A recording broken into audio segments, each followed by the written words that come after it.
Have you ever stopped for a moment, in the middle of a quiet night, or while staring into the mirror, and asked yourself, who am I, really? Not your name, not your job, not the roles you play, but you, the real you. It's a question as old as human thought itself. Philosophers, poets, monks, and mystics have spent lifetimes chasing it. Some believe they found it in the soul, others in the mind, in memories, or even the heart. But there's one tradition, subtle, radical, and profound, that offers an answer few dare to truly confront. Buddhism, and here's the unsettling truth, there is no permanent you. I know, it sounds absurd, after all, every morning you wake up to the same face, answer to the same name, and carry the same memories. If you didn't exist, then who's doing the thinking? The feeling? The hurting? But let's look closer. Imagine a man named Elias. He's in his 40s, works as an architect, loves jazz, hates mushrooms, and prides himself on being a loyal friend. For years, he thought he knew who he was. Until one evening, a chance encounter with a Buddhist monk at a mountain retreat shifted his world forever. The monk asked him a simple question: who is Elias without his job, his preferences, his memories, or his name? At first, Elias laughed it off. Of course he existed. He was. Well, Elias, but when he tried to pinpoint what, exactly, made him him, something strange happened. Every quality he listed, his humor, his anger, his ambition, even his body, could change, had changed, or might one day disappear. Was he still Elias when he was 5, terrified of the dark? Was he the same Elias after his heart was broken? Would he still be Elias if his memories faded? Where, in all this shifting, could the permanent Elias be found? The monk smiled, and softly spoke about one of Buddhism's most fundamental insights, Anattā, the doctrine of no self. It teaches that what we call the self is merely a convenient label for a bundle of processes, constantly in flux, never fixed, never independent. Think of a river. Is it the water? The rocks beneath it? The current? None of these alone is the river. And even when you look at it, the river you see this moment isn't the same as it was a second ago. It flows, it changes, it moves, yet we still call it a river, and in much the same way, we cling to the idea of a self. Buddhism tells us that what we think of as me is made up of 5 ever-changing components called the 5 aggregates. They are: 1. Form, the physical body; 2. Feeling, sensations, both pleasant and painful; 3. Perception, how we recognize and interpret the world; 4. Mental formations, thoughts, habits, emotions, will; 5. Consciousness, the awareness that experiences it all. These aggregates swirl together like colors in a painting, giving the illusion of a unified, lasting self. But remove any one, or watch them shift with time, and the illusion begins to unravel. If this sounds abstract, think about it like this: the you who gets angry in traffic isn't the same you who cries at a sad movie. The you who was 7 years old is not the same you listening to this right now. Your thoughts, your feelings, your body, none of them stay the same. So how can the self stay the same, if it's built from parts that refuse to? The tragedy is, we spend so much of our lives trying to protect this illusion. We build identities, collect achievements, chase recognition, all to defend something that was never real in the first place. And when it inevitably cracks, when relationships end, careers collapse, or bodies age, we suffer, because we think we've lost ourselves. When, in truth, there was never a fixed self to lose. This isn't nihilism. It's liberation. By understanding the illusion, you can begin to loosen the chains of ego, pride, and fear. You can become like the river, fluid, open, and at peace with change. Elias left that retreat not with a perfect answer, but with a beautiful kind of freedom. He no longer needed to define himself so rigidly. He could let parts of himself die and others be born. He could flow, and maybe, just maybe, so can you. Somewhere in that gentle unraveling of what we think we are, lies a deeper truth, one untouched by labels, jobs, opinions, or even the heartbeat in your chest, it's not found in the mirror. It's not written in your resume, it's not trapped in old memories. It's something far more mysterious, and it's waiting for you to notice. But before we can grasp what this means for how we live, how we suffer, and how we love, we need to understand what this self actually is. Not the illusion, but the moving parts behind it, because only by seeing how the self is built, can we begin to see through it. And so, let's begin. So if this thing we call the self is an illusion, what exactly is it made of? It's a fair question. After all, even if we know it's a mirage, there's still something moving around behind the curtain, isn't there? Buddhism answers this through a profound and ancient teaching known as the 5 aggregates, or as they're called in Pali, Pancakanda. Think of them as the 5 ingredients that, when mixed together, create the experience of being you. Not a permanent you, not an independent you, but a temporary, ever-shifting collection of parts. Let's peel back the layers. The first is form, rupa. This is your physical body. Your skin, bones, muscles, and organs. It's the sound of your voice, the color of your eyes, the texture of your hands. It's the part of you that ages, gets sick, heals, and one day dies. And yet, is that really you? If your hair turns gray, are you no longer yourself? If you lose a limb, is your soul missing a piece? The body changes, sometimes slowly, sometimes in an instant, and yet we stubbornly call it me. But that's only one piece. The second is feeling, vedana. This isn't emotion, but the raw sense of whether something is pleasant, unpleasant, or neutral. Every experience you have, no matter how small, comes with a feeling attached.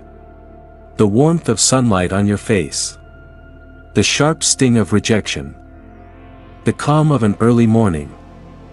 Notice how these feelings rise and fall like waves. They don't last, and you don't control them as much as you think you do. You might say, I'm happy. But happiness is a passing guest, not a resident. Next comes perception, sana. This is how you recognize and label the world. It's the mental act of seeing a shape in the distance and knowing it's a tree, or hearing a laugh and sensing joy. Perception helps you make sense of the endless data flowing through your senses, but perceptions can change too. The man you once hated can become your friend. A belief you clung to for years can shatter in a single conversation. If who you are depends on your perceptions, and they're constantly shifting, then what part of you is really constant? The fourth aggregate is mental formations, sakra. This one's a little more complex. It's the mental habits, reactions, desires, and intentions that shape your personality. It's why one person hears a criticism and gets defensive, while another laughs it off. It's the sum of your conditioned responses, formed by countless past experiences. You didn't choose most of them, they arose from your upbringing, culture, and personal history. And like everything else, they're not fixed. You can change your patterns. A shy child can grow bold. An angry man can learn compassion, and finally, there's consciousness, via. This is the awareness that experiences it all, not a self. But the continuous stream of knowing, seeing, hearing, tasting, feeling, thinking, that gives the illusion of a consistent witness. But even consciousness flickers, it breaks in sleep, shifts in meditation, and vanishes in death. It's like the light passing through a film reel. The images on the screen may look continuous, but it's really a series of frames moving fast enough to trick the eye. So when you look closely, what do you find? A body in flux, feelings that rise and vanish, perceptions that change, mental formations built from the past, and consciousness, a flickering light. These 5 aggregates combine for a moment, and in that moment, you call it me, then they shift, and you call that me, too. Over and over, like waves forming and dissolving on the surface of the ocean. The illusion is in believing there's something solid behind it all. It's like assembling a chariot from wheels, axles, and a frame. You give it a name, chariot, but if you take away its parts, does the name still mean anything? Where is the chariot once its pieces are gone, and where is the self when body, feeling, perception, formation, and consciousness break apart? The Buddha spoke of this in one of his earliest and most powerful discourses. the Discourse on the Not-Self characteristic. He pointed out that none of these 5 aggregates can be controlled, or made to last forever, or truly claimed as mine. We suffer when we try. We suffer when we cling to a body that ages, when we chase feelings that fade, when we defend perceptions as absolute, when we hold on to mental habits that harm us, and when we imagine a constant self behind it all. But it's a house of mirrors, and understanding this doesn't make you lose yourself, it makes you free, because once you realize what you're made of, you can stop fighting to preserve the impossible. You can learn to witness your feelings without drowning in them, to notice your thoughts without believing every word, to sense the rise and fall of your body, your moods, your identity, and find peace in the movement. Like watching a sunset knowing it can't stay, yet loving it anyway.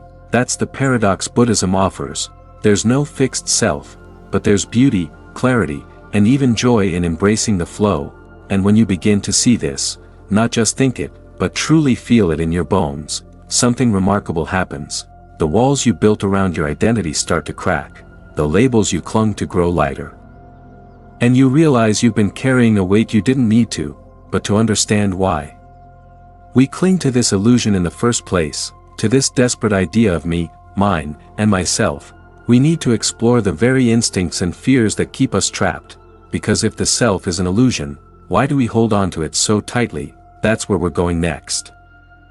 If the self is nothing more than a bundle of shifting parts, a temporary assembly of body, feelings, perceptions, habits, and consciousness, why do we cling to it so fiercely? Why does the idea of I feel so convincing, so precious, so worth defending at all costs? The answer lies in one of the deepest instincts built into the human experience, fear of impermanence. At our core, we long for something solid, something certain, something we can call me and hold on to in a world that constantly changes. You see, everything around us is in flux. Mountains crumble, oceans shift, bodies age, lovers leave, even the stars that light our skies burn out one day. And in the middle of this vast, unpredictable world, the mind craves an anchor, a place where it can say, this is who I am, a sense of continuity to stitch together the endless parade of moments. Without it, we feel lost, untethered, as if we're tumbling through space with no gravity to pull us home. This craving is what Buddhism calls upadana, grasping, attachment, and nowhere is it stronger than in the idea of a permanent self. We don't just cling to possessions or relationships, we cling to the story of ourselves, the good parts and the bad, the successes we savor and the wounds we can't stop scratching, because even pain, when it becomes part of our identity, can feel safer than facing the unknown. It's why someone who sees themselves as a victim may resist healing, because without their suffering, who would they be? It's why a person who's always been the strong one will refuse to cry, even when their heart is breaking, because it threatens the story they've built about themselves. We don't realize we're clinging to these roles, these labels, these masks, but we are, and underneath it all, Buddhism teaches, is a deep-seated fear, the fear of death, not just physical death, though that's certainly part of it, but the death of our identity, the dissolution of everything we've claimed as me. It terrifies us, because if we let go of the self, what's left? Who's watching? Who's feeling, thinking, loving, grieving? It's the question that haunts us in quiet moments. The one we drown out with noise, distraction, ambition, or endless scrolling, anything to avoid looking too closely at the fragile nature of who we believe we are, and yet, paradoxically, it's precisely this fear that causes our suffering. When you believe you are a fixed, unchanging self, every insult cuts deeper, every loss feels like a personal annihilation, every failure confirms your worst fears about yourself. You defend your opinions as if your life depends on them. You crave validation, not just because it feels good, but because it reassures you that your story still makes sense. And when reality inevitably refuses to play along, you suffer. The Buddha saw this. Over 2,500 years ago, he taught that clinging to the idea of a permanent self is like grabbing a handful of sand and squeezing tighter. The more it slips away, the harder you grasp, the more you bleed. But why does the illusion feel so convincing in the first place? Because it works, for a while. This sense of I helps us navigate the world, It lets us build relationships, plan futures, tell stories, fall in love. It gives structure to our experience, and the mind, being a master storyteller, edits out the gaps and contradictions. It turns 1,000 shifting moods, reactions, and perceptions into a coherent narrative. You wake up grumpy, drink coffee, feel better, recall a childhood memory, laugh with a friend. Get anxious over an email, fall asleep imagining a different life, and somehow, you call it all me, as if there's a single, unbroken thread running through the whole mess. But it's an illusion of continuity. In truth, you're a different person from one moment to the next. Not metaphorically, literally. Your cells die and are replaced, your thoughts contradict themselves, your beliefs evolve, your emotions rise and fall, and yet, like a river that's never made of the same water twice, you cling to the name, you call it the same river, you call it me. So we cling because it comforts us, because it gives meaning to the chaos, because letting go feels like death. But here's the beautiful part, it isn't death.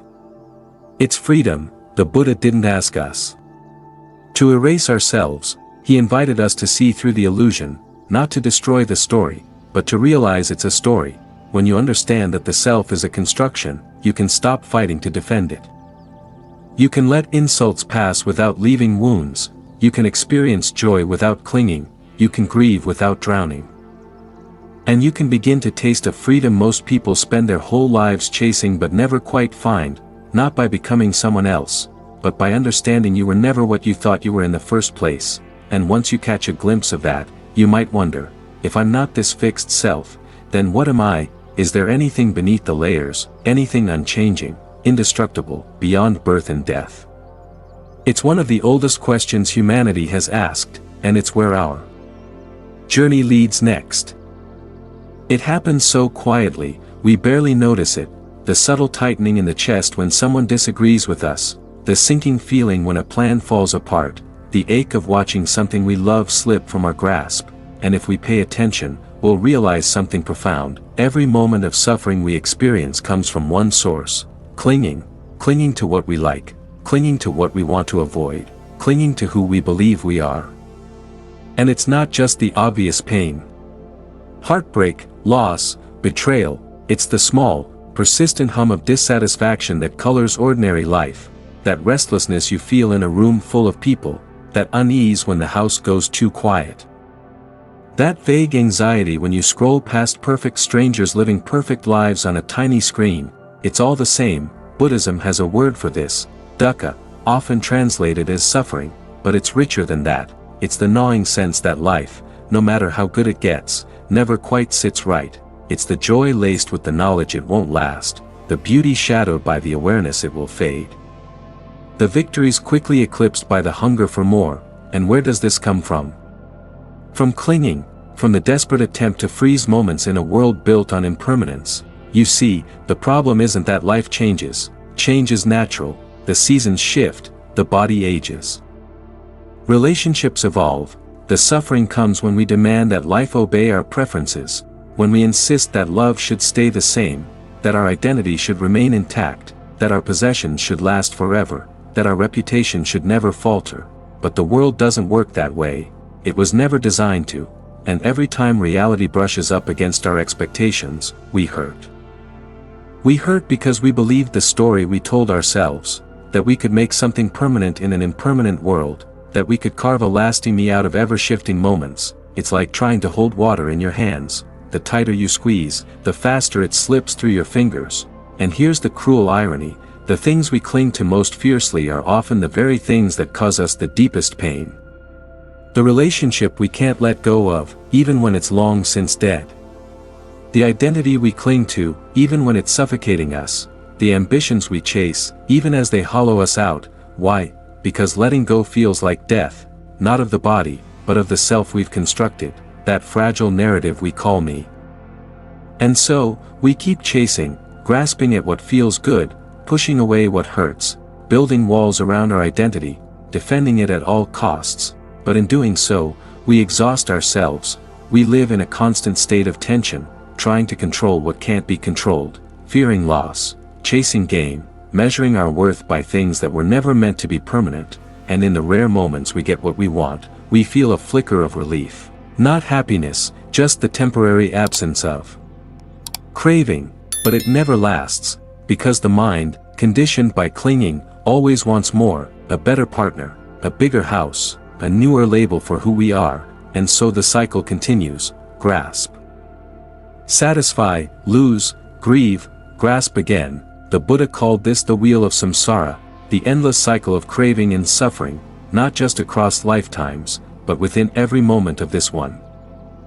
And the fuel that keeps the wheel turning is the belief in a fixed self, because as long as there's a me to protect, there will be things to fear; as long as there's a me to satisfy, there will be desires to chase; as long as there's a me to impress, there will be masks to wear, and each of those demands takes its toll. We become anxious about the future, haunted by the past, distracted in the present. We lose touch with the simplicity of being, buried under the weight of who we think we're supposed to be. But what if it didn't have to be this way? What if the problem isn't the world, or other people, or circumstances, but the clinging itself? What if, instead of tightening our grip, we could loosen it, not as a passive surrender, but as an act of radical wisdom? Because here's what the Buddha discovered: when you stop clinging, you stop suffering, not because life suddenly becomes perfect, not because grief and loss disappear, but because you're no longer resisting the flow of things. You experience joy without needing to possess it. You feel sorrow without being destroyed by it. You watch the self rise and fall like a wave on the ocean, knowing it was never the ocean itself. And in that space, between clinging and release, something extraordinary happens, a kind of peace most people never taste, not because it's hidden, but because it requires the one thing we fear most: to let go of the illusion we've clung to all our lives, the illusion of a permanent, independent me. It's a terrifying thought, and yet, it's the doorway to liberation, because on the other side of that fear is something we've been chasing without even knowing it, and it's there, waiting quietly, where we least expect to find it.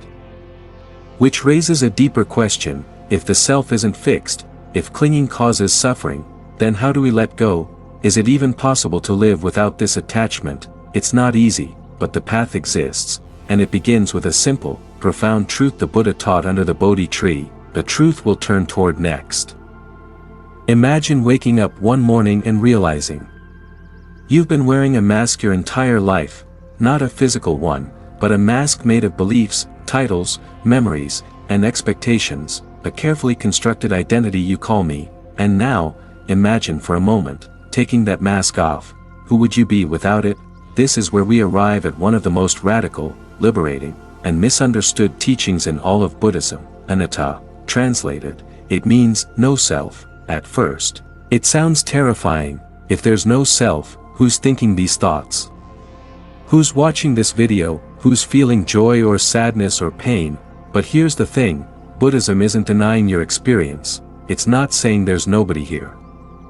What it's questioning is whether that somebody is permanent, unchanging, and independent. And the answer is no. The Buddha taught that what we call the self is not a fixed thing, but a process, a collection of constantly shifting elements, a bundle of sensations, perceptions, thoughts, emotions, habits, and memories, moving so quickly it gives the illusion of continuity, like a movie made of countless frames, flickering one after another. You see, the mind loves patterns, and when it notices certain patterns repeating, a certain voice, a certain face, a set of preferences, it labels it me. But dig a little deeper, and you'll find nothing solid, no core, no permanent essence.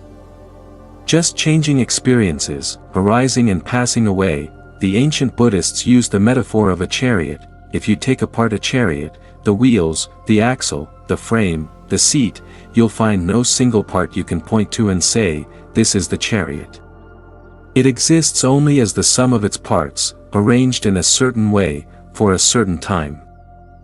And so it is with us. What you call you is a temporary assembly of 5 elements, known in Buddhism as the 5 aggregates. 1. Form, the body, physical matter.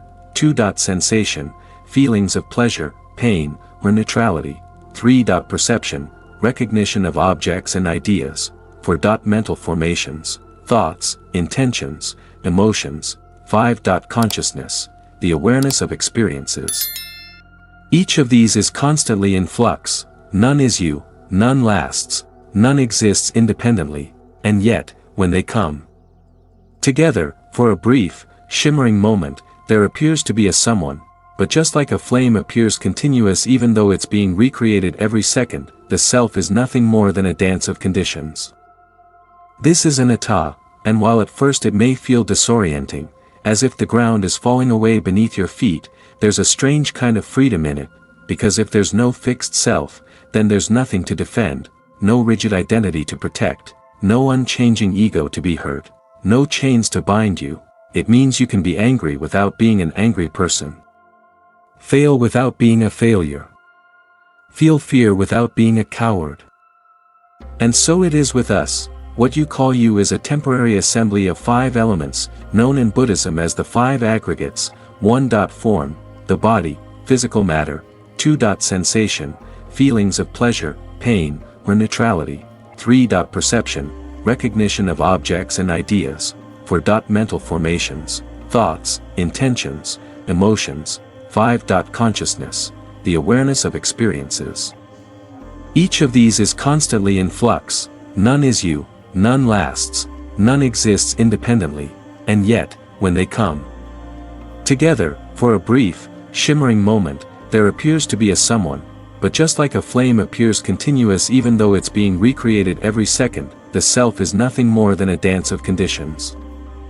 This is Anattā, and while at first it may feel disorienting, as if the ground is falling away beneath your feet, there's a strange kind of freedom in it, because if there's no fixed self, then there's nothing to defend, no rigid identity to protect, no unchanging ego to be hurt, no chains to bind you. It means you can be angry without being an angry person. Fail without being a failure. Feel fear without being a coward. It means you can let go, you can drop the stories you've been telling yourself. I'm not good enough. I'll always be this way. I can't change. They did this to me. Because those stories were written by a character who was never solid to begin with, and this isn't just philosophy, it's something you can witness for yourself. Sit in silence for a while, watch your thoughts, watch how they rise, stay for a moment, and pass. Watch how emotions swell and fade, how sensations change. Notice how what you called me a moment ago is already different now. The fear you felt 5 minutes ago is gone. The plan you made yesterday feels silly today. The person you were a year ago wouldn't even recognize the one you are now. So where is this unchanging self? You won't find it, and instead of that being terrifying, it can be one of the most beautiful realizations you'll ever have, because it means you're not trapped, you're not stuck in your past, you're not doomed to repeat the same mistakes, you're not limited by the labels others gave you, or the ones you gave yourself. You are free to change, to soften, to open, to begin again, because what you are isn't a noun, a thing, but a verb, a happening. A continuous unfolding, and when you stop clinging to a fixed self, a strange thing happens. Life gets lighter, you laugh more easily, forgive more quickly, love without needing to possess. Grieve without being destroyed, because without a rigid self, you move with life rather than against it. You see, suffering isn't built into existence, it's built into the friction between what is and what we demand it to be, and once you drop those demands, once you let go of the illusion of a solid self, the chains fall away. You're no longer bound by I have to be this or I can't be that. You're no longer a prisoner to your story, and in that spaciousness, something extraordinary appears, not a new identity, not a better mask, but a quiet, radiant clarity. A kind of presence you can't name, but you can feel, a deep knowing that you're part of something vast, mysterious, and beautiful beyond words, and it's from this place that true wisdom, compassion, and peace arise, not because you've perfected yourself, but because you've finally let go of the idea that you had to. And as this truth sinks in, one natural question arises: if there's no fixed self, if clinging is optional, how do we actually live this way? How do we move through this world, with its heartbreaks and beauty, without clinging to a self, yet without disappearing into nothingness? It's a delicate, beautiful dance, and that's where we're headed next. So, if this thing we call the self is an illusion, a shimmering mirage dancing across the surface of our experience. How do we actually see through it, not just as a clever idea, not just something to nod at in conversations about Eastern wisdom, but as a living, breathing truth in the core of our being? Well, the Buddha never asked us to blindly believe anything. He invited us to look, to observe, to turn our attention inward and see for ourselves, and the first step is startlingly simple. Begin by noticing. Notice how thoughts appear, uninvited. Notice how they claim to belong to you, and yet you didn't choose them. One moment you're washing dishes, the next you're replaying a conversation from 5 years ago. You didn't ask for that memory. It arose on its own. Notice how feelings surge through you like weather, anger, joy, anxiety, tenderness. They come and go like clouds across an open sky. Notice how your body changes moment by moment, tiny sensations you barely register until pain or pleasure demands your attention, and most of all, notice how none of these things stay.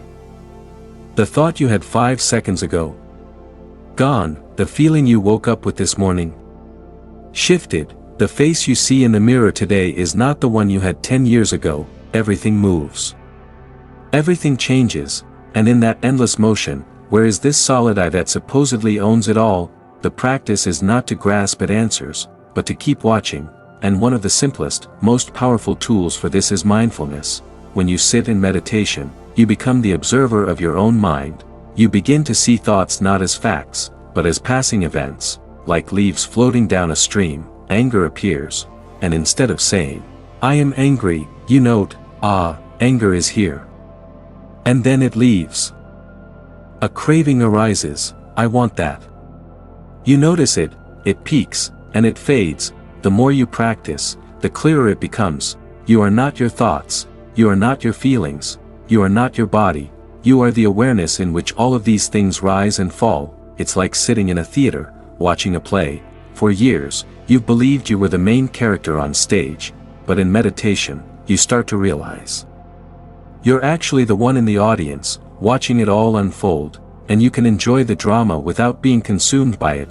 Another way to pierce the illusion is through contemplating impermanence. The Buddha taught that everything conditioned, everything that arises from causes, is impermanent. Relationships, emotions, success, suffering, your sense of self, the more intimately you grasp this, not as an idea but as a lived truth, the less tightly you cling, because why cling to something you know you can't hold on to? You start to live like a traveler in a beautiful, temporary world, appreciating the moments without trying to own them, loving people fiercely, knowing they're on their own journey, holding your own identity lightly, like a robe you might set aside when it grows heavy. And when the stories of me rise up, the old wounds, the anxious futures, the I'm not enough echoes, you'll see them for what they are, habits of mind, echoes in a canyon, not the truth of what you are. Another ancient technique is what's known in Buddhist practice as deconstructing the aggregates. When a strong emotion or identity story arises, you break it down. Say you're feeling, "I'm a failure." Stop, look closer. Where is this failure? Is it in the tightness in your chest, the thought repeating in your head, the sensation in your stomach, the memory of something you said or did? None of those things, by themselves, are failure. They're just experiences, passing through awareness, and like puzzle pieces scattered on a table, without someone insisting they form a certain picture, they hold no fixed meaning, and slowly, with patience, those old stories lose their grip. They still visit sometimes, sure, but they knock softly, not barge in, and you realize you have a choice, to believe them, or to watch them pass. Lastly, one of the deepest ways to see through the illusion is by cultivating compassion, because when you recognize that your own self is a fluid, shifting process, you begin to see it in others too. You realize that everyone you meet is carrying their own bundle of fears, hopes, old wounds, and temporary masks, that the person who hurt you was acting out of their own illusion, that the stranger on the street, the difficult coworker, the kind friend, they're all like you, passing, changing, grasping, letting go, and compassion softens the boundaries between self and other. It breaks the rigid identity walls we build around ourselves. You realize that suffering isn't personal, it's universal, and in that realization, something beautiful unfolds. You stop clinging to being this person with these problems and that history, and you start moving through the world with a kind of openness.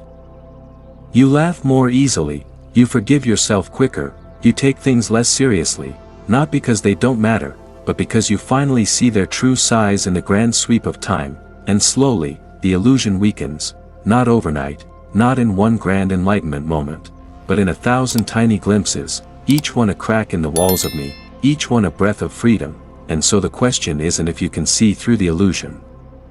It's whether you'll choose to look, because the door has always been there, you've just been too busy guarding it, and now, what happens when you finally step through? Let's find out. So here we are, at the edge of a profound question that has echoed through centuries. If you are not the self you thought you were, then who are you? It's a question that can feel like standing on a cliff, looking into the vast unknown, no familiar landmarks, no solid ground beneath your feet, but in that very openness lies a vast, untapped freedom, because the self you thought was you, the story, the ego, the fixed identity, was always just a shape-shifting shadow on the wall, and beyond the shadow, there is something radiant, something vast, something you can't name, but you can feel, a sense of being that is unbounded by time, unshaken by circumstance, unchained by labels. You are the ever-changing river, not the rock beside it. You are the sky, not the clouds that pass through it, and in this realization, there's no need to cling, no need to defend, no need to resist. You begin to move through life with grace, not because you have all the answers, but because you have embraced the mystery. You learn to love yourself not as a fixed thing, but as a living process, imperfect, changing, endlessly unfolding. You learn to love others not as objects to possess or define, but as fellow travelers on the same winding path. This is the heart of Buddhist wisdom.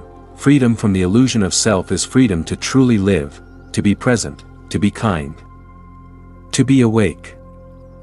And as this truth settles in, it ripples outward, in how you treat yourself, in how you treat others, in how you face each moment, because the self that you once clung to was never a prison, it was a door that opens onto a vast, beautiful landscape of connection, compassion, and peace. So who are you, if not the self? You are the infinite unfolding of life itself, ever changing, ever flowing, ever free, and that, perhaps, is the greatest truth we can ever come home to.